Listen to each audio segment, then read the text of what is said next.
Hi friends, ಎಲ್ಲರೂ ಹೇಗಿದ್ದೀರಿ? ಚೆನ್ನಾಗಿದ್ದೀರಾ? ನಾವು ಸಹ ಭಾಳ ಚೆನ್ನಾಗಿದ್ದೀವಿ ರೀ. ವೆಲ್ಕಮ್ ಬ್ಯಾಕ್ ಟು ಕಾರುಣ್ಯ ಕನ್ನಡ ಮನೆಗೆ. ಹೊಸದಾಗಿ ಯಾರಾದರೂ ನನ್ನ ಚಾನಲ್ ನೋಡೋದಾದರೆ ಪ್ಲೀಸ್ ಮರೆಯದೆ ನನ್ನ ಚಾನಲ್ನ ಸಬ್ಸ್ಕ್ರೈಬ್ ಮಾಡ್ಕೊರಿ. ಹಾಗೆ ಪಕ್ಕದಲ್ಲಿರುವಂಥ ಬೆಲ್ಲೈಕನನ್ನು ಕ್ಲಿಕ್ ಮಾಡಿರಿ. ಮರೆಯದೆ ನಿಮ್ಮ ಫ್ರೆಂಡ್ಸ್ ಆ್ಯಂಡ್ ಫ್ಯಾಮ್ಲಿಗೆ ನನ್ನ ಚಾನಲ್ನ ಶೇರ್ ಮಾಡಿರಿ. ಅವರಿಗೂ ಹೇಳ್ರಿ ನನ್ನ ಚಾನಲ್ ಸಬ್ಸ್ಕ್ರೈಬ್ ಮಾಡ್ಕೊರಿ ಅಂತ. ಸರಿ ಬರ್ರಿ ವ್ಲಾಗಾಗಿ ಹೋಗೋಣ. ಈ ವ್ಲಾಗ್ ಬಂದುಬಿಟ್ರಿ ಗುರುವಾರದ್ದು. ಅವತ್ತು ಎಡಿಟ್ ಮಾಡೋಕ್ಕೆ ನನಗೆ ಆಗಿಲ್ಲ, ಅದಕ್ಕೆ ಇವಾಗ ಎಡಿಟ್ ಮಾಡಿ ಅಪ್ಲೋಡ್ ಮಾಡ್ತಾ ಇದ್ದೀನಿ ರೀ. ಬೆಳಿಗ್ಗೆ ಕಸ ಬಳಿದು ನೀರು ಹಾಕಿ ರಂಗೋಲಿ ಹಾಕ್ತಾಯಿದ್ದೀನಿ. ಹೊರಗಡೆ ಕಸ ಬಳಿದ್ರೆ ಅಂಗಳಷ್ಟು ನೀಟ್ ಅನ್ನಿಸ್ತೈತೆ. ಅದೇ ಕಸ ಬಳಿದಿಲ್ಲ ಅಂದರೆ ಏನೋ ಮನೇಲಿ ಯಾರಿಲ್ಲ ಏನೋ ಅನ್ನೋ ಲೆಕ್ಕದಾಗ ಇರ್ತೈತೆ ಮನೆ, ಹೌದಿಲ್ಲ ರೀ? ಅದಕ್ಕೆ ಬೆಳಗ್ಗೆ ಎಲ್ಲ ಕಸ ಬಳ್ಕೊತಾ ಇದ್ದೀನಿ ನಾನು. ಆದರೆ ಬಳಿದಾದ್ಮೇಲೆ ಸ್ವಲ್ಪ ಹೊತ್ತಿಗೆ ಗಾಳಿ ಫುಲ್ ರಭಸವಾಗಿ ಬಂದು ಇಲ್ಲೆಲ್ಲ ಆ ಕಡೆ ಈ ಕಡೆ ಇರೋ ಕಸ ಎಲ್ಲ ಬಂದು ಇಲ್ಲೀಗ ರಂಗೋಲಿ ಹಾಕ್ತೀನಲ್ರಿ, ಆ ಮೂಲೆಯಲ್ಲಿ ಬಂದು ಸೈಡು ನಿಂತ್ಕೊಂಡ್ಬಿಡ್ತೈತೆ. ಕಸ ಎಲ್ಲ ಕುಪ್ಪೆ ಕಟ್ಟಿಬಿಡ್ತೈತೆ ರೀ. ನೋಡಿದ್ರೆ ನಾನು ಕಸ ಬಳ್ದಿನ ಇಲ್ಲ ಅಂತ ನನಗೆ ಅನ್ನಿಸ್ತೈತೆ. ಯಾಕೆಂದ್ರೆ ಅಷ್ಟು ಕಸ ಬರ್ತೈತೆ ರೀ. ಎಲ್ಲಿದ್ದಿದ್ದು ಕಸ ಎಲ್ಲ ಬಂದು ಇಲ್ಲಿ ಸುತ್ತರ್ಕೊಂಡು ಅಲ್ಲೇ ಕುಪ್ಪೆ ಮಾಡಿ ಅಲ್ಲೇ ಇರ್ತೈತೆ ರೀ. ಏನನ್ನ ಅಡ್ಡ ಇಡೋಣ ಅಂತಂದರೆ ಏನು ಇಡೋಕ್ಕೆ ಬರಲ್ಲ. ಏದಕ್ಕೆಂದರೆ ನಮ್ಮ ಬಾತ್ರೂಮ್ ಈ ಕಡೆಗೆ ಐತೆ, ಕಟ್ಟೆ ಮುಂದೆ ಐತಲ್ವಾ, ಏನು ಮಾಡೋಕ್ಕೆ ಬರಲ್ಲ. ಎರಡು ಸಮನಾಗಿದ್ದರೆ ಗೇಟ್ ಏನನ್ನ ಮಾಡೋಕ್ಕಿತ್ತು, ಆದರೆ ಅದು ಬೇರೆ ಐತೆ ಇದು ಬೇರೆ ಐತಲ್ವಾ, ಅದಕ್ಕೆ ಸ್ವಲ್ಪ ಏನು ಮಾಡೋಕ್ಕಾಗಲ್ಲ, ಅಡ್ಜಸ್ಟ್ ಆಗಬೇಕು ಈ ಗಾಳಿ ಕಾಲ ಹೋಗೋವರೆಗೆ. ಗಾಳಿ ಇಲ್ದಾಗ ಅಪ್ಪ ಗಾಳಿ ಇಲ್ಲಲ್ಲ ಅಂತಂತೀವಿ. ಸಮ್ಮರಲ್ಲಂತೂ ಗಾಳಿನ ನೆನೆಸಿದ ದಿನವೇ ಇಲ್ಲ. ಯಾವಾಗ ಕರೆಂಟವ್ರು ಕರೆಂಟ್ ತೆಗಿತಾರ ಅವಾಗೆಲ್ಲ ಗಾಳಿನ ನೆನಪು ಮಾಡಿಸೋದು. ಗಾಳಿ ಇಲ್ಲಪ್ಪ, ಕರೆಂಟ್ ಇಲ್ಲಾಂದ್ರೂ ಪರವಾಗಿಲ್ಲ, ಸ್ವಲ್ಪ ಗಾಳಿ ಇದ್ದರೆ ಸಾಕು, ಕಣ್ಣು ತುಂಬ ನಿದ್ದೆ ಮಾಡ್ಬೋದು, ನಿಮ್ಮಳವಾಗಿ ಕುತ್ಕೋಬೋದು ಅಂತ ಹೇಳ್ತೀವಿ. ಈ ಗಾಳಿ ಕಾಲ ಬಂದಾಗ ಯಾವಾಗ ಗಾಳಿ ಕಾಲ ಮುಗಿಯುತ್ತೋ ಅಂತ ಅನ್ನಿಸ್ತೈತೆ. ಯಾಕೆಂದರೆ ಕಸ ಎಲ್ಲ ಹಿಂಗೆ ಗಾಳಿಗೆ ಯಾರ ಮನೆ ಕಡೆ ಇರೋ ಕಸ ಎಲ್ಲ ನಮ್ಮ ಮನೆ ಕಡೆ ಹೊಡ್ಕೊಂಬಂದ್ರೆ ಎಷ್ಟು ಸಿಟ್ಟು ಬರ್ತೈತೆ ರೀ. ಹೆಣ್ಮಕ್ಳಿಗಂತೂ ಹೇಳಬಾರ್ದು ಅಷ್ಟು ಸಿಟ್ಟು ಬರ್ತೈತೆ. ಯಾಕೆಂದರೆ ಅವರೇ ಅಲ್ಲ ಮನೆಗೆ ಮಾಡೋದು, ಸೊ ಅದಕ್ಕೆ ಸಿಟ್ಟು ಬರ್ತೈತೆ. ಇನ್ನು ನಾನಂತೂ ಕಸ ಬಳಿದು ಇನ್ನು ಮನೆ ಕೆಲಸ ಮಾಡ್ಕೊಂಡು ಹೋಗ್ಬಿಡ್ತೀನಿ. ಇನ್ನು ಮನೆಗಿದ್ದವ್ರ ಕತೆ ಅಂತೂ ಹೇಳ್ಬಾರ್ದು. ಎಷ್ಟು ಸಾರಿ ಬಂದು ಕಸ ನೋಡಿ, ಹೊರಗೆ ನೋಡಿ, ಆಜು ಬಾಜು ನೋಡಿ, ಅವ್ರ ಕಸ ಇವ್ರ ಕಸ, ಈ ಪೇಪರ್ ಅವ್ರ ಮನೆ ಕಡೆ ಇತ್ತು ಇವಾಗ ಇಲ್ಲಿ ಬಂದು ನಿಂತಿದೆ ಅಂತ ಪೇಚಾಡಿದ್ದೇ ಆಗುತ್ತೆ ರೀ. ಇನ್ನು ನಾನು ರೀ ರಂಗೋಲಿ ಅಂದು ಚೆನ್ನಾಗಿ ಹಾಕ್ತೀನಿ, ಅದನ್ನು ಕಲ್ತ್ಕೊಂತಿದ್ದೀನಿ, ಅದಕ್ಕೆ ಸ್ವಲ್ಪ ಚೆನ್ನಾಗಿ ಬರಾಕತ್ತೈತೆ. ಆದರೆ ಸೈಡ್ ಬಾರ್ಡರ್ಸೇ ನನಗೆ ಹಾಕೋಕ್ಕೆ ಬರಲ್ಲ ರೀ. ಹಾಕೋಕ್ಕೆ ಬರಲ್ಲ ಅಂದರೆ ಅದು ಹಾಕೋಕ್ಕೆ ಬರಲ್ಲ. ನಾನು ಟ್ರೈ ಮಾಡೀನಂದರೆ ಬರ್ತೈತೆ. ಸೊ ಹಂಗಂತೇಳಿ ನಾನು ಹಾಕೋಕ್ಕೆ ಸ್ಟಾರ್ಟ್ ಮಾಡಿದ್ದೀನಿ. ನೋಡಿರಿ ಹೆಂಗೆ ಬಂದೈತೆ, ಕಾಗೆ ಕಾಲು ಗುಬ್ಬಿ ಕಾಲು ಥರ. ಆದ್ರೂ ಹಾಕಬೇಕು ಅಂತೇಳಿ ಸ್ಟಾರ್ಟ್ ಮಾಡಿದ್ದೀನಿ. ಅಸಲಿ ನಿಜ ರೀ, ನನಗೆ ರಂಗೋಲಿ ಹಾಕೋಕ್ಕೆ ಬರ್ತಿದ್ದಿಲ್ಲ. ಫಸ್ಟಿಗೆ ಅಂತೂ ಚುಕ್ಕಿ ಇಡೋಕ್ಕೆ ಬರ್ತಿದ್ದಿಲ್ಲ. ಇವಾಗ ಆಮೇಲೆ ಚುಕ್ಕಿ ಇಡೋದು ಕಲಿತೆ. ರಂಗೋಲಿ ಹಿಡಿಯೋಕ್ಕೆ ಬರ್ತಿದ್ದಿಲ್ಲ, ರಂಗೋಲಿ ಹಿಡಿಯೋದು ಕಲಿತೆ. ಆದರೆ ಇವಾಗ ರಂಗೋಲಿ ಹಾಕೋಕ್ಕೂ ಬರ್ತೈತೆ. ಈಗ ಸೈಡ್ ಬಾರ್ಡರ್ಸ್ ಒಂದೇ ನನಗೆ ಬರಲ್ಲ, ಇನ್ನು ಅದನ್ನು ಸಹ ಕಲಿತೀನಿ. ಮೆಹಂದಿ ಹಾಕೋರಿಗೆಲ್ಲ ಸ್ವಲ್ಪ ಈಸಿ ಅನಿಸುತ್ತೆ, ನನಗೆ ಮೆಹಂದಿ ಹಾಕೋಕ್ಕೆ ಬರಲ್ಲ, ಅದಕ್ಕೆ ನನಗೆ ಕಷ್ಟ ಏನು. ಮುಸ್ಲಿಮ್ಸರೆಲ್ಲ ಜಾಸ್ತಿ ಮೆಹಂದಿ ಹಾಕ್ತಾರೆ, ಆದರೆ ನನಗೆ ಬರೋದಿಲ್ಲಪ್ಪ. ಇನ್ನು ಹೊರಗಡೆ ಕಸ ಬಳಿದು ಒಳಗೆ ಬರೋಕ್ಕಿಲ್ಲ ರೀ. ಇನ್ನು ನಿನ್ನೆ ಕಾಯಿಗಡ್ಡೆ ತಂದ್ಕೊಂಡಿದ್ದೆ, ಹೀರೆಕಾಯಿ ತಂದ್ಕೊಂಡಿದ್ದೆ ರೀ. ಕೆಜಿ 40 ರೂಪಾಯಿ ಅಂದ ಸಲುವಾಗಿ ತೊಗೊಂಡು ಬಂದಿದ್ದೆ. ಇನ್ನು ಅದರದ್ದೇ ಹೀರೆಕಾಯಿದು ಎಣ್ಣೆಗಾಯಿ ಬದನೆಕಾಯಿ ಹೆಂಗೆ ಮಾಡ್ತಾರೆ ರೀ, ಹಂಗೆ ಇದನ್ನು ಮಾಡೋಣ ಅಂತ ಮಾಡ್ತಿದ್ದೀನಿ. ಹಂಗೆ ಮಾಡಿದ್ರೆ ನನಗೆ ಇಷ್ಟ ರೀ. ಹೀರೆಕಾಯಿ ಪಲ್ಯ ಮಾಡಿದ್ರೆ ನನಗೆ ಇಷ್ಟ ಆಗೋಲ್ಲ, ಹಿಂಗೆ ಮಾಡಿಕೊಂಡ್ರೆ ನನಗೆ ಇಷ್ಟ ಆಗುತ್ತಾ, ಅದಕ್ಕೆ ಹಿಂಗೆ ಮಾಡೋಣ ಅಂತ ಮಾಡ್ತಾಯಿದ್ದೀನಿ ರೀ. ಇನ್ನು ನನ್ನ ಹೆಲ್ಪರ್ಸ್ ಬಂದುಬಿಟ್ರಿ. ಹೆಂಗೆ ಹೆಲ್ಪ್ ಮಾಡ್ತಾರಂದ್ರೆ ರೀ, ಬ್ಯಾಡ್ ಅಂದಿದ್ದು ಮಾಡ್ತಾರೆ, ಮಾಡಂದಿದ್ದು ಮಾಡೋದಿಲ್ಲ, ಹಂಗೆ ಮಾಡ್ತಾರೆ. ಇನ್ನು ಅದರಲ್ಲಿ ನಾನು ನೈಫ್ ಒಂದು ಇಟ್ಬಿಟ್ಟಿನ, ಚಾಕು, ಅದನ್ನಂತೂ ನಮ್ಮ ಕಾರಣ ಎಷ್ಟು ಸಾರಿ ಮುಟ್ಟುತ್ತದಳ. ಅಮ್ಮ ಹೇಳಿದ್ರೆ ಕಟ್ ಮಾಡೋಣ ಅಂತ ಕಾಯ್ತಿದ್ದಾಳ. ಆದರೆ ನಾನು ಹೇಳಲ್ಲ. ನಾನು ಅಂತಲ್ಲ ರೀ, ಪ್ರತಿ ತಾಯಿನೂ ಹೇಳೋದಿಲ್ಲ, ಚಾಕು ಕೈಯಾಗೆ ಇಟ್ಕೊಂಡಿಯಲ್ಲ ಮೈ ಕಟ್ ಮಾಡು ಅಂತ ಯಾರು ಹೇಳಲ್ಲ. ಯಾಕಂದ್ರೆ ಅವ್ರಿಗೆ ಬುದ್ಧಿ ಬಂದು ಅವ್ರಿಗೆ ತಿಳುವಳಿಕೆ ಬರೋವರೆಗೆ ಅಂಥವೆಲ್ಲ ಮುಟ್ಟೋಕ್ಕೆ ಯಾವ ತಾಯಿನೂ ಕೊಡೋದಿಲ್ಲ. ಇನ್ನೊಂದು ಏನಂದರೆ, ಎಷ್ಟು ಬುದ್ಧಿ ಬಂದ್ರೂ ಏನು ಬಂದ್ರೂ ಚಾಕು ಕೈಗೆ ಹಾಕ್ಕೊಳ್ಳೋ ಮೂಮೆಂಟ್ ಇತ್ತಂದರೆ ಹಾಕ್ಕೊಂಡೇ ಬಿಡ್ತೀವಿ. ಇನ್ನೊಂದು, ಚಿಕ್ಕ ಮಕ್ಳಿಗಿನ್ನ ಜಾಸ್ತಿ ಕೈ ಹಾಕ್ಕೊಳೋದು ದೊಡ್ಡೋರೇ. ಯಾಕೆ ಹೇಳ್ರಿ, ಅಮ್ಮ ಕೆಲ್ಸಕ್ಕೆ ಟೈಮ್ ಆಯಿತು, ಜಲ್ದಿ ಹೋಗಬೇಕು. ಇಲ್ಲ ಕೆಲ್ಸಕ್ಕೆ ಹೋಗ್ಲಾರ್ದವ್ರು ಮನೆಗಿದ್ದವ್ರು ಆದರೆ, ಅಮ್ಮ ಮಕ್ಕಳು ಸ್ಕೂಲಿಗೆ ಟೈಮ್ ಆಗ್ತೈತೆ, ಬೇಗ ಉಣಿಸ್ಬೇಕು, ಬೇಗ ಕಳಿಸ್ಬೇಕು ಅಂತೇಳಿ ಮಾಡ್ಕೊತಾನೆ ಅವ್ರು ಏನೋ ಒಂದು ಕೈಗೆ ಪೆಟ್ಟು ಮಾಡ್ಕೊಂಬಿಡ್ತಾರೆ ರೀ. ನಾನಂತೂ ಎಷ್ಟು ಸಾರಿ ಮಾಡ್ಕೊಂಡಿದ್ದೀನೋ. ನನ್ನ ಮದುವೆ ಆದಾಗಂತೂ ಲೆಕ್ಕನೇ ಇಲ್ಲ. ಹಂಚು ಎಷ್ಟು ಸಾರಿ ನನ್ನ ಕೈಗೆ ಸುಟ್ಕೊಂಡಿದ್ದೀನೋ, ಹಿಂಗೆ ಚಪಾತಿ ಹಾಕಿದಾಗ, ಚಪಾತಿ ಹಿಂಗೆ ತಿರುವು ಹಾಕುವಾಗ. ಯಾಕೆಂದರೆ ನಾನು ಅಮ್ಮವ್ರ ಮನೆಗೆ ಅಡುಗೆ ಕಲ್ತಿದ್ದಿಲ್ಲ, ಇಲ್ಲಿ ಅತ್ತೆಯವ್ರ ಮನೆಗೆ ಬಂದಿದ್ದೆ ಕಲ್ತಿದ್ದು. ಮಾಮೂಲಾಗಿ ಅನ್ನ ಅಂಥವು ಸಣ್ಣ ಮಾಡ್ತಿದ್ದೆ. ಇನ್ನು ಚಪಾತಿ ಅಂಥವೆಲ್ಲ ಭಾಳ ಕಡಿಮೆ ನಾನು ಮಾಡ್ತಾಯಿದ್ದಿಲ್ಲ. ಆದರೆ ಅತ್ತೆ ಮನೆಯಲ್ಲಿ ತಪ್ಪೋದಲ್ಲಲ್ಲ, ಮಾಡಲೇಬೇಕು, ಅಲ್ಲಿ ಕಲೀಲೇಬೇಕು, ಇಲ್ಲಾಂದರೆ ಮುಗಿದೋಯ್ತು ಕತೆ. ಹೀರೆಕಾಯಿ ಕಟ್ ಮಾಡೋದು ಮುಗೀತು ರೀ. ಇನ್ನು ಅಷ್ಟರಲ್ಲಿ ನಮ್ಮ ಯಜಮಾನ್ರು ಇದ್ದರು. ಇನ್ನು ಅವ್ರಿಗೆ ಬಿಸಿನೀರು ಕಾಫಿ ಕೊಡೋಣ ಅಂತ ರೆಡಿ ಮಾಡಿದ್ದೀನಿ. ಇನ್ನು ನಮ್ಮ ಸಣ್ಣ ಮಗಳು ರೀ ಅಮ್ಮವ್ರ ಮನೆಗೆ ಹೋಗಿ ಒಂದು ಗ್ಲಾಸಿಗೆ ಟೀ ಕುಡಿತಾಳಂತೀರಿ. ನಮ್ಮ ಮನೆಯಲ್ಲಂತೂ ಟೀ ಎಲ್ಲ ಅಸಲು ಅದನ್ನ ತಿರುಗೂ ನೋಡೋದಿಲ್ಲ ಕಾಫಿನ. ಅಲ್ಲಿ ಅಮ್ಮರ ಮನೇಲಿ ದೊಡ್ಡ ಗ್ಲಾಸಿಗೆ ಕೇಳ್ತಾಳಮ್ಮ ನಿನ್ನ ಮಗಳನ್ನ ಮನೆಗೆ ಬಂದು ಅಂತ ಹೇಳ್ತಾಳೆ. ಏನಮ್ಮ ಹಂಗೆ ಕೇಳ್ತೀಯ ಅಂದರೆ ಇಲ್ಲಮ್ಮ ನಾನೇ ಸುಳ್ಳು ಹೇಳ್ತಾ ಇದ್ದಾರೆ ಅಂತ ನಮ್ಮ ಅಮ್ಮನ ಮೇಲೇ ಅಪರಾಧ ಹೊರಿಸ್ತಾಳೆ ರೀ ನನ್ನ ಸಣ್ಣ ಮಗಳು. ಅದಕ್ಕೆ ಇನ್ನು ಅದೇ ಟೈಮಿಗೆ ಅವ್ರ ಅಪ್ಪಾಜಿ ಕಡೆ ಇದ್ಲಾ, ತಗೋಮ್ಮ ಕಾಫಿ ಕೇಳ್ತೀವಿ ಟೀ ಕೇಳ್ತೀವಿ ಅಂತಲ್ಲ ನಾನೇ ಮನೆಯಲ್ಲಿ ತಗೋ ಕಾಫಿ ಕುಡಿ ಅಂತಂದರೆ ಬೇಡ ಬೇಡ ಅಂತ ಹೇಳ್ತಿದ್ದಾಳೆ ರೀ. ಇನ್ನು ನಮ್ಮ ಯಜಮಾನ್ರಿಗೆ ಕಾಫಿ ಕೊಡೋಕ್ಕಿಲ್ಲ. ನಾವು ರಾಗಿ ಗಂಜಿ ಮಾಡ್ಕೊಂಡಿದ್ವಿ, ಮಕ್ಳಿಗೆ ಹಾಕ್ಕೊಟ್ಟು ಇನ್ನು ಅವ್ರ ಜೊತೆಗೆ ನಾನು ಸಹ ಕುಡಿತಾ ಇದ್ದೀನಿ ರೀ. ಮಕ್ಳ ಜೊತೆ ಕುಡಿದ್ರೇ ಚೆನ್ನಾಗಿ, ಇಲ್ಲಾಂದರೆ ನಾನು ಹಂಗೆ ಮರ್ತೇ ಹೋಗ್ಬಿಡ್ತೀನಿ ಇದನ್ನು ಮಾಡ್ಕೊಂತ ಅದನ್ನು ಮಾಡ್ಕೊಂತ. ಗಂಜಿ ಕುಡಿಯೋದು ಮುಗಿಯೋಕ್ಕಿಲ್ಲ ರೀ. ಇನ್ನು ಜೋಳದ ರೊಟ್ಟಿ ಮಾಡೋಣ ಅಂತೇಳಿ ಇನ್ನು ಹಿಟ್ಟೆಲ್ಲ ಜಲ್ದಿ ಹಿಡಿದು, ನನಗೆ ಜೋಳದ ರೊಟ್ಟಿ ರೀ ತಟ್ಟಕ್ಕೆ ಬರಲ್ಲ, ತಟ್ಟಿದ್ರೇನೋ ದಪ್ಪ ಬರ್ತಾವೆ ನನ್ನ ರೊಟ್ಟಿ. ಅದಕ್ಕೆ ಹಿಂಗೆ ನೀರು ಬಿಸಿ ಮಾಡಿಕೊಂಡು ಹಿಟ್ಟು ಕುದಿಯೋ ನೀರಾಗ ಹಾಕಿ ಒಂದು ಸರಿ ಚೆನ್ನಾಗಿ ಕಲಿಸ್ಕೊಂಡು ಒಂದು ಸ್ವಲ್ಪ ಹೊತ್ತು 1-2 ನಿಮಿಷ ಬಿಟ್ಟರೆ ರೀ ಸ್ವಲ್ಪ ಮೆತ್ತಗಾಗ್ತೈತೆ ಮುದ್ದೆ ಥರ. ಹಿಂಗೆ ಹಾಕಿ ಮಾಡೋದ್ರಿಂದ ರೀ ಅಂಟು ಬರ್ತೈತೆ, ಜಿಗಿಟ್ಟು ಬರ್ತೈತೆ, ಆವಾಗ ರೊಟ್ಟಿ ಲಟ್ಸಕ್ಕೆ ಬರ್ತೈತೆ ರೀ. ಇಲ್ಲಾಂದರೆ ಬರೋದಿಲ್ಲ, ತಟ್ಟಕ್ಕಂತೂ ನನಗೆ ಅಸಲಿಗೆ ಬರಲ್ಲ. ಈ ಲೆಕ್ಕದಾಗನ ನಾನು ರೊಟ್ಟಿ ಮಾಡೋಣ ಅಂತೇಳಿ ಮಾಡ್ತಾಯಿದ್ದೀನಿ ರೀ. ಫಸ್ಟಿಗೆ ಗ್ಯಾಸ್ ಕ್ಲೀನ್ ಮಾಡಿಕೊಂಡು ಆಮೇಲೆ ಇವೆಲ್ಲ ಮಾಡ್ಕೊಳೋಣ ಅಡುಗೆ ಅಂದ್ಕೊಂಡೆ. ಆದರೆ ಗ್ಯಾಸ್ ಕ್ಲೀನ್ ಮಾಡಿಕೊಂಡು ಮತ್ತೆ ನಾನು ಹಿಟ್ಟು ಪಾತ್ರದಾಗ ಕಲಸುವಾಗ ಮತ್ತೆ ಹಿಟ್ಟು ಕೆಳಗೆ ಬೀಳ್ತೈತಲ್ವ ಅಂತೇಳಿ ಅದಕ್ಕೆ ಹಿಟ್ಟು ಕಲಿಸ್ಕೊಂಡು ಆದಮೇಲೆ ಗ್ಯಾಸ್ ಕಟ್ಟೆ ಒರೆಸ್ಕೊತಾ ಇದ್ದೀನಿ ರೀ. ಗ್ಯಾಸ್ ಕಟ್ಟೆ ಒರೆಸ್ದಾಗ ಅಟ್ಲೀಸ್ಟ್ ರೀ ಆ ಒಂದಿನ ಅಲ್ಲಂದ್ರೂ ಪರವಾಗಿಲ್ಲ, ಅಟ್ಲೀಸ್ಟ್ ಅಡುಗೆ ಮುಗಿದು ಸ್ವಲ್ಪ ಊಟ ಮಾಡಿ ಸ್ವಲ್ಪ ಅಡುಗೆ ಮಾಡಿ ನೋಡಿದ್ರೆ ಸ್ವಲ್ಪ ಗ್ಯಾಸ್ ಕಟ್ಟೆ ಕ್ಲೀನ್ ಇದ್ದರೆ ಸ್ವಲ್ಪ ಅನ್ನಿಸ್ತೈತೆ.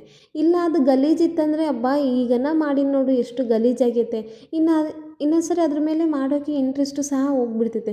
ಅದಕ್ಕೆ ಫಸ್ಟು ಹಿಟ್ಟು ಇಲ್ಲ ಏನೇನು ಚೆಲ್ಲೋದಿದ್ದರೆ ಫಸ್ಟ್ ಅದನ್ನು ಮಾಡಿಕೊಂಡು ಒರೆಸ್ಕೊತಾ ಇದ್ದೀನಿ ರೀ. ಇನ್ನು ಗ್ಯಾಸ್ ಕಟ್ಟೆ ಒರ್ಸೋಕೆ ಮುಗಿಯೋಕ್ಕಿಲ್ಲ. ಈಗ ಎಷ್ಟು ಅಲ್ಲೆಲ್ಲ ಖಾಲಿ ಇದೆ ರೀ. ಇನ್ನೊಂದು 10 ನಿಮಿಷದಾಗ ಮತ್ತೆ ಕಟ್ಟೆ ಎಲ್ಲ ತುಂಬಿಬಿಡ್ತೈತೆ. ಯಾಕೆಂದರೆ ನಮಗಿರೋದೇ ಅಷ್ಟೇ ಚಿಕ್ಕ ಕಟ್ಟೆ, ಇನ್ನು ಅದರಲ್ಲೇ ಮಾಡ್ಕೋಬೇಕು. ಏನೋ ಸಿಂಕ್ ಏನೇನು ಇದ್ದರೆ ರೀ ತೊಳೆಯೋ ಏನೇನು ಪಾತ್ರೆ ಇದ್ದರೆ ಅಲ್ಲೇ ಸೈಡ್ ತೊಳ್ಕೊತಿದ್ವಿ. ಇನ್ನು ನಮ್ಮ ಮನೇಲಿ ಸಿಂಕ್ ಅಂತವಂತೂ ಇಲ್ಲವೇ ಇಲ್ಲ. ನಾವು ಏನೇ ತೊಳ್ಕೊಬೇಕಂದ್ರೂ ಹೊರಗಡೆ ತೊಳ್ಕೊಬೇಕು. ಆ ಹೊರಗಡೆನೂ ಎಲ್ಲ 7 ಪಾಟಣಿಕೆ ಇಳಿಬೇಕು, ಹೋಗಿ ತೊಳ್ಕೊಂಡು ಮತ್ತೆ ಬರಬೇಕು, ಇದೇ ಆಗ್ತೈತೆ. ಇನ್ನು ಅಲ್ಲಿ ನಡೆದಾಡಿ ಇಳಿದು ಏರೋವರೆಗೆ ನನಗಿನ್ನು ಬೇರೆದ್ರ ಮೇಲೆ ಮಾಡೋಕ್ಕೆ ಮನಸ್ಸೇ ಹೋಗ್ಬಿಡ್ತೈತೆ. ಅದಕ್ಕೆ ಏನೇನು ತೊಳೆಯೋವಿದ್ರೂ ಜಲ್ದಿ ಕಟ್ಟ ಮೇಲೆ ನಾನು ತಕ್ಕಳೋದೇ ಇಲ್ಲ. ಆಮೇಲೆ ಅನಿಸ್ತೈತೆ ಇಷ್ಟೊತ್ತನೇ ಇವು ತೊಳೆಯೋವು ಇಲ್ಲೇ ಇದ್ದವಲ್ಲ, ಅಯ್ಯೋ ಪಾತ್ರದಾಗ ಹಾಕ್ಕೊಂಡಿಲ್ಲಲ್ಲ ಅಂತ ನನಗೆ ಅನಿಸ್ತೈತೆ. ಇನ್ನು ಶೇಂಗಾ ಬೀಜ ಹುರಿದು ರೀ, ಇನ್ನು ಹೀರೆಕಾಯಿ ಪಲ್ಯ ಮಾಡ್ತಿದ್ದೀನಲ್ವ ಅದಕ್ಕೆ ಮಸಾಲೆ ಎಲ್ಲ ರೆಡಿ ಮಾಡ್ಕೊತಾ ಇದ್ದೀನಿ. ನಮ್ಮ ಯಜಮಾನ್ರಿಗೆ ಸ್ವಲ್ಪ ಮಕ್ಕಳಿಗೆ ಸ್ನಾನ ಮಾಡಿಸ್ರಿ ಅಂತ ಹೇಳೋಕ್ಕಿಲ್ಲ, ಪಾಪ ಅವರು ಸಹ ನಮ್ಮ ಮಕ್ಕಳಿಗೆ ಸ್ನಾನ ಮಾಡಿಸಿದ್ದಾರೆ. ಇನ್ನು ದೊಡ್ಡ ಎಮ್ಗೆ ಫಸ್ಟು ಮಾಡಿಸ್ಬಿಡ್ತಾರೆ, ಯಾಕೆಂದರೆ ಇನ್ನು ಎಮ್ ಸ್ಕೂಲ್ಗೆ ಹೋಗ್ಬೇಕಲ್ವ, ಅದಕ್ಕೆ ತನಗೆ ಫಸ್ಟು ಬೇಗ ಮಾಡಿಸಿ ಆಮೇಲೆ ಸಣ್ಣ ಮಗಳಿಗೆ ಮಾಡಿಸ್ತಿದ್ದಾರೆ ರೀ. ಇಷ್ಟು ದಿನ ನನ್ನ ಮಗಳಿಗೆ ಒಂದೇ ಯೂನಿಫಾರ್ಮ್ ಹಾಕಿ ಸ್ಕೂಲಿಗೆ ಕಳಿಸ್ತಾ ಇದ್ದೆ. ಆದರೆ ನಮ್ಮ ಯಜಮಾನ್ರು ಯೂನಿಫಾರ್ಮ್ ಒಂದೇ ತೆಗ್ದೆಯಾ ಇಲ್ಲ 2 ಬಳಸ್ತಿದೆಯಾ ಅಂತ ಕೇಳೋಕ್ಕಿಲ್ಲ. ಇಲ್ಲ ರೀ ಒಂದೇ ಬಳಸ್ತಿದ್ದೀನಿ ಅಂದರೆ ಇನ್ನೊಂದಿಟ್ಟು ಏನು ಮಾಡ್ತಿ ಅದನ್ನು ಸಹ ಯೂಸ್ ಮಾಡಿ ಅನ್ನೋಕ್ಕಿಲ್ಲ. ಇನ್ನು ಹೊಸದು ಇನ್ನೊಂದು ಹಾಕಿದ್ದೀನಿ.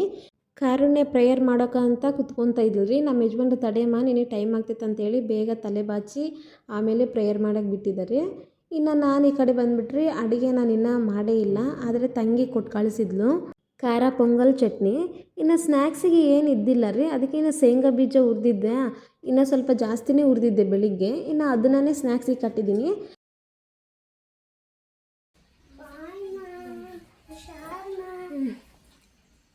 ನಾನು ಒಂದು ನಿರ್ಧಾರ ಮಾಡಿದ್ದೀನಿ ರೀ, ನನ್ನ ಮಗಳಿಗೆ ಯಾವಾಗೂ ಕುರ್ಕುರೆ ಮತ್ತು ಚಾಕ್ಲೇಟು ಇನ್ನೊಂದು ಇದು ಬಿಸ್ಕೆಟು ಇವು 3 ಕಳಿಸ್ಬಾರ್ದು ಅಂತ ಅಂದ್ಕೊಂಡಿದ್ದೀನಿ.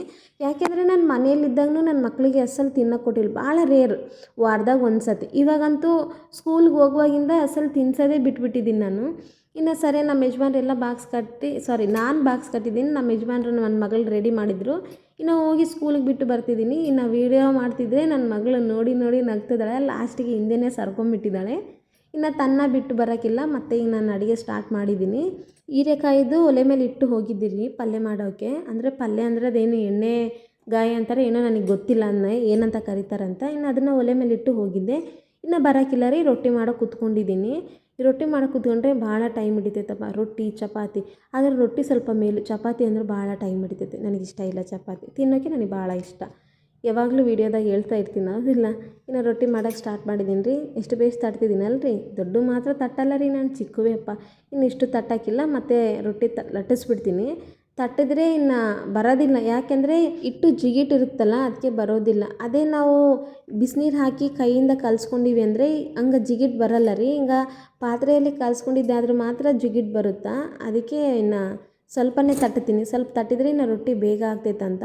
ಒಂದು ವೇಳೆ ನಾವು ಇಷ್ಟೇ ಹಿಟ್ಟು ತೊಗೊಂಡು ಡೈರೆಕ್ಟ್ ನಾವು ಹಂಗೆ ತಟ್ಲಾರಂಗೆ ಲಟ್ಟಿಸ್ತೀವಿ ಅಂದರೆ ಒಂದೊಂದು ಸಾರಿ ರೊಟ್ಟಿ ಸೀಳೋ ಚಾನ್ಸಸ್ ಇರ್ತವೆ, ಒಂದೊಂದು ಸಾರಿ ಇರೋದಿಲ್ಲ, ಒಂದೊಂದು ಸಾರಿ ಆಗ್ತವೆ. ಅದು ಯಾವಾಗ ಆಗ್ತಾವೆ ಗೊತ್ತಾ ರೀ, ನಮಗೆ ಏನಾನ ಅರ್ಜೆಂಟ್ ಕೆಲಸ ಐತೆ, ಇನ್ನೇನು ಮಾಡಬೇಕು ಹೋಗ್ಬೇಕು ಅನ್ನೋ ಟೈಮ್ಗೆ ಅರಿತಾವೆ ರೊಟ್ಟಿ. ಸೇಮ್ ಹೌದಿಲ್ಲ ರೀ, ಹೆಣ್ಮಕ್ಳ ಪ್ರಾಬ್ಲಮ್ ಇದು.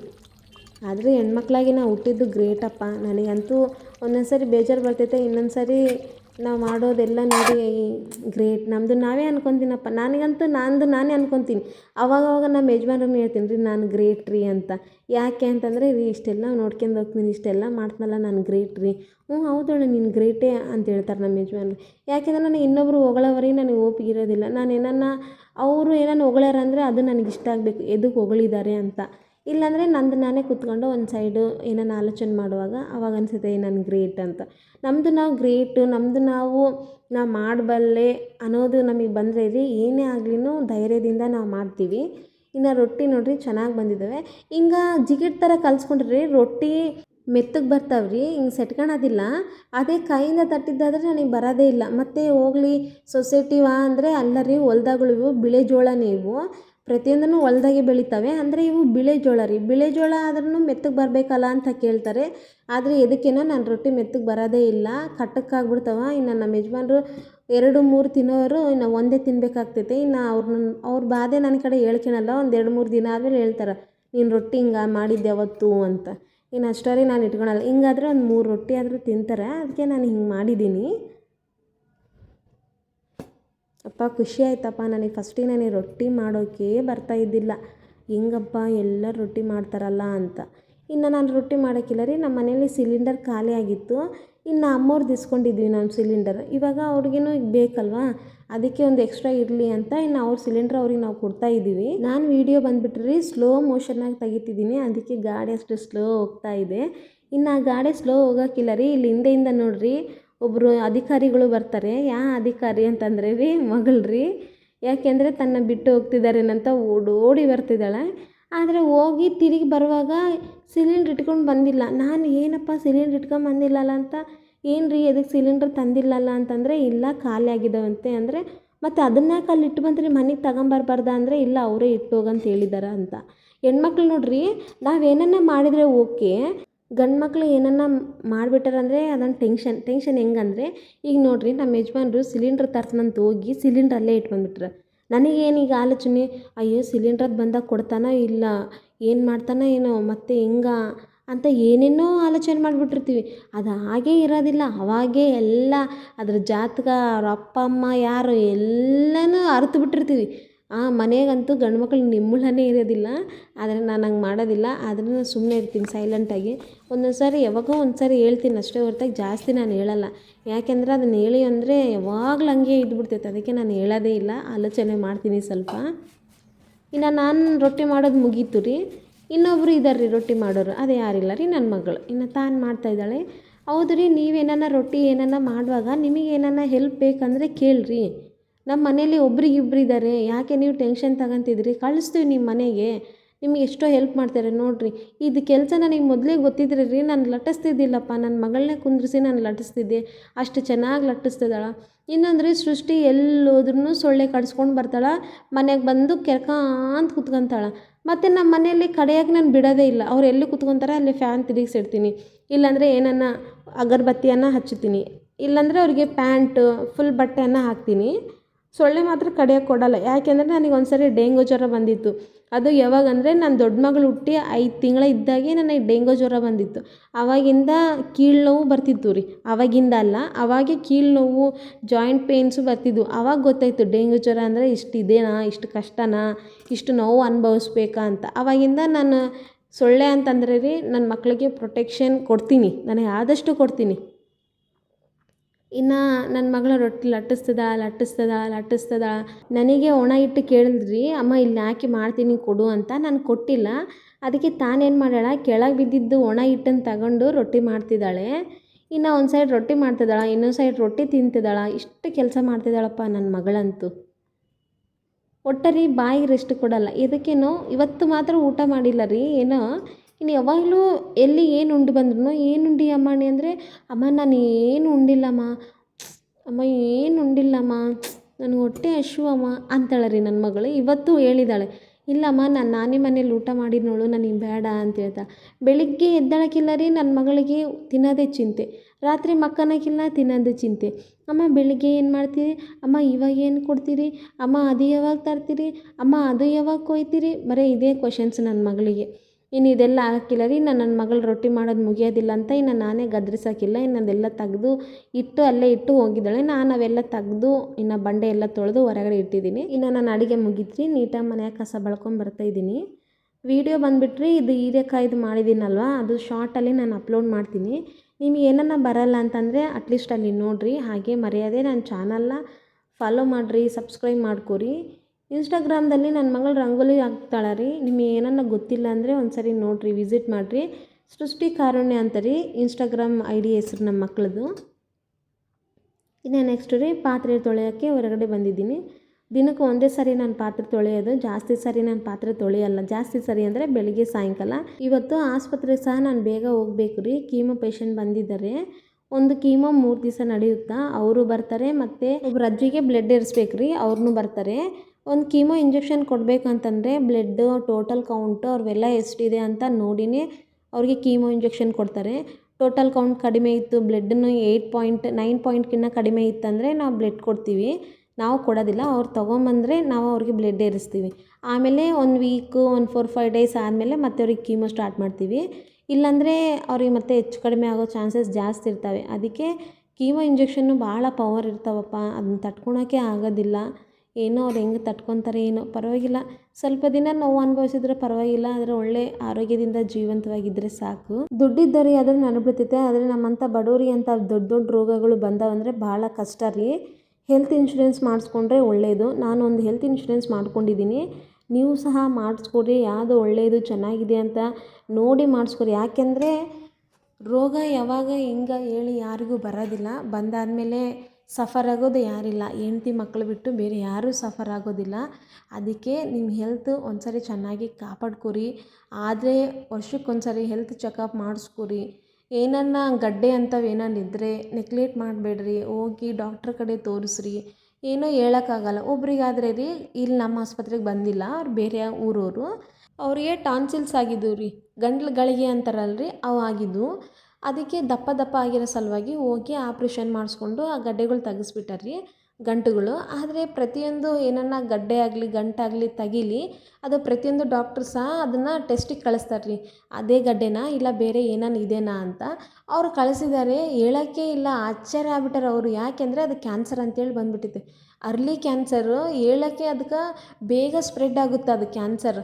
ಅವರು ಹೋಗಿದ್ದು ಒಂದಕ್ಕೆ, ಅದರ ರಿಪೋರ್ಟ್ ಬಂದಿದ್ದು ಇನ್ನೊಂದು. ಅವ್ರು ನೋಡಿ ನಿಜ ಭಾಳ ಆಶ್ಚರ್ಯಪಟ್ಟರು. ಆದರೆ ಒಳ್ಳೆ ರಿಚ್ ಫ್ಯಾಮಿಲಿ ಅವರು, ಜಲ್ದಿ ಅವ್ರು ಟ್ರೀಟ್ಮೆಂಟ್ ತಗೊತಾರೆ. ಬಡವರು ಹೆಂಗೆ ರೀ, ಬಡವರು ಯಾಕೆಂದರೆ ಗಂಡನ ನಂಬಿ ಹೆಂಡ್ತಿನ ನಂಬಿ ಗಂಡ, ಇವರಿಬ್ಬರನ್ನ ನಂಬಿ ಮಕ್ಕಳು ಇರ್ತಾರೆ. ಇವರಿಬ್ಬರಿಗೆ ಯಾರಿಗೇನ ಮನೆಯಲ್ಲಿ ಒಬ್ಬರು ವ್ಯಕ್ತಿ ಇಲ್ಲ ದೊಡ್ಡೋರಂದರೆ ಏನಿದ್ರಿಗೂ ವೇಸ್ಟ್. ಅದಕ್ಕೆ ಫಸ್ಟು ನೀವು ಒಂದು ಹೆಲ್ತ್ ಇನ್ಶೂರೆನ್ಸ್ ಮಾಡಿಸ್ಕೊರಿ, ನಿಮ್ಮ ಫ್ಯಾಮ್ಲಿನ ಪ್ರೊಟೆಕ್ಟ್ ಮಾಡ್ಕೊರಿ.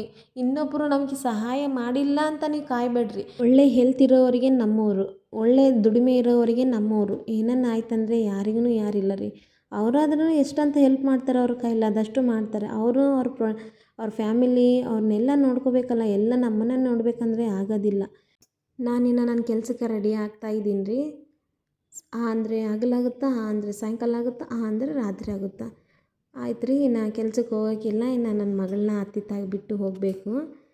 ಹೋಗೋಕ್ಕೆ ಮನಸ್ಸಿಲ್ಲ ಅಂದರೆ ಪರವಾಗಿಲ್ಲ, ಹೋಗಲೇಬೇಕು. ಯಾಕೆಂದರೆ ಈಗ ಸ್ವಲ್ಪ ಮೇಲಪ್ಪ, ನನ್ನ ಮಗಳು ಅಳೋದಿಲ್ಲ. ಫಸ್ಟಿಗೆ ಭಾಳ ಅಳ್ತಿದ್ಲು, ಈಗ ಅಳೋದಿಲ್ಲ. ಇನ್ನು ಜಡೆ ಹಾಕ್ಕೊಂಡು ಪಾತ್ರೆ ಒಳಗಿಟ್ಟು ಪ್ರೇಯರ್ ಮಾಡಿಕೊಂಡು ಮಾಡಿದಂಥ ಅಡುಗೆಯನ್ನು ಹೊಟ್ಟೆ ತುಂಬ ಊಟ ಮಾಡಿ, ಏನಿಲ್ಲ ಅಂದರೆ ಈ ಪಲ್ಯನ 2 ದಿನ ಇಟ್ಕೊಂಡು ಉಣ್ತೀನಿ ರೀ ನಾನು. ಯಾಕೆಂದರೆ ನನಗೆ ಅಷ್ಟು ಇಷ್ಟ ಆಗಿದ್ದಪ್ಪ ನಿಜ. ಇನ್ನು ನಾನು ಊಟ ಮಾಡೋ ಕೂತ್ಕೊಳ್ಳುವಾಗ್ರಿ ನಾನು ಪ್ರೇಯರ್ ಮಾಡ್ತಿದ್ರೆ ನನ್ನ ಗುಂಡಮ್ಮ ಸಹ ನನ್ನ ಜೊತೆ ಕೂತ್ಕೊಂಡು ಪ್ರೇಯರ್ ಮಾಡ್ತಾಯಿದ್ದಾಳೆ ರೀ. ಹಿಂಗಿರ್ಬೇಕು ನೋಡಿರಿ, ನಿಜ ರೀ. ನಾವು ಹೆಂಗಿರ್ತೀವಿ ನಮ್ಮ ಮಕ್ಕಳು ಹಂಗೆ ಇರ್ತಾರೆ ರೀ.